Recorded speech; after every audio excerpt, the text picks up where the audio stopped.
बंदे बनते रहेंगे, मिटते रहेंगे। ये कौल जो हम अल्लाह ही की तरफ से कह रहे हैं, हमारा क्या कौल है, हम अल्लाह ही की तरफ से कह रहे हैं बादशाह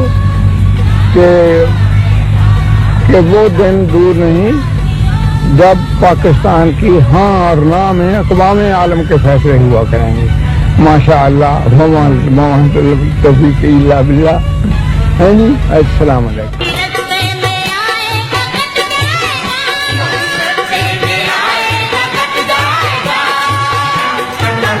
रंग का मैदान लाशों से कट जाएगा।